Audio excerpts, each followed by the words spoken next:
Good morning. I'm from Alphington Primary School. I'm Sally Marsh, this is Lisa, and we are the learning leaders at our school. Just a little bit of background about Alphington. It's probably not typical of the many of the northern metropolitan schools, as it's tucked between Fairfield and Ivanhoe. It has a low SFO and generally a very high academic achievement. Our parents are professionals and the kids come from a very rich background of experience and language. We have about 300 children there.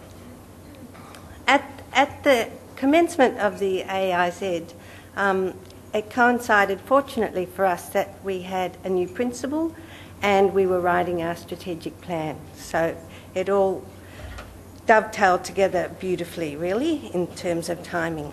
To start the process, we needed to identify our areas of improvement, and so we first looked at the data.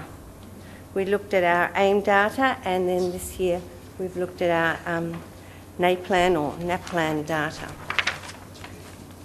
And if you have this is just a snapshot of our NAPLAN data this year, but it coincides with our AIM from last year as well. Our reading, writing, our grammar and punctuation, our literacy altogether is excellent, but our numeracy just doesn't come up to that same standard.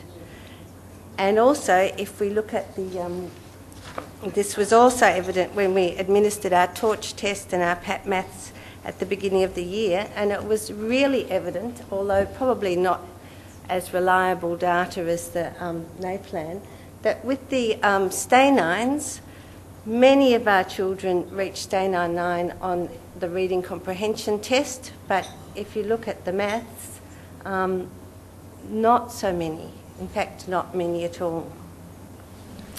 So we asked the question, why is this so? You know, why do our children achieve so well in literacy but not so well in numeracy? And this was answered primarily from a staff reflection survey that we did at the end of 2007, where teachers really indicated that they were confident in teaching literacy, they were confident in the content of literacy, but they were not so confident in their maths. So that was the challenge, and that's where we started.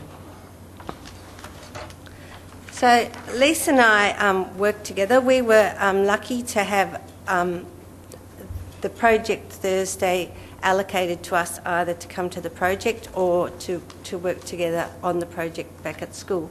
So we worked on professional development, and it was based on the PD that we had with Peter and Sue earlier. And it was clear that there was a need for PD for staff. We needed to change teacher practice, and we were very fortunate to have the support of our principal, who was able to put structures in place where we could have regular professional development for staff we have a weekly meeting assigned for PD, and many of those were used for our maths.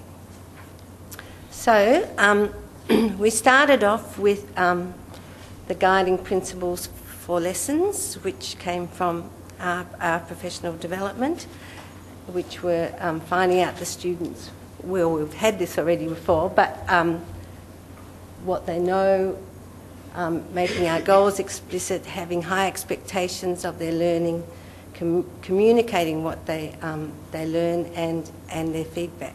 So that's where we started.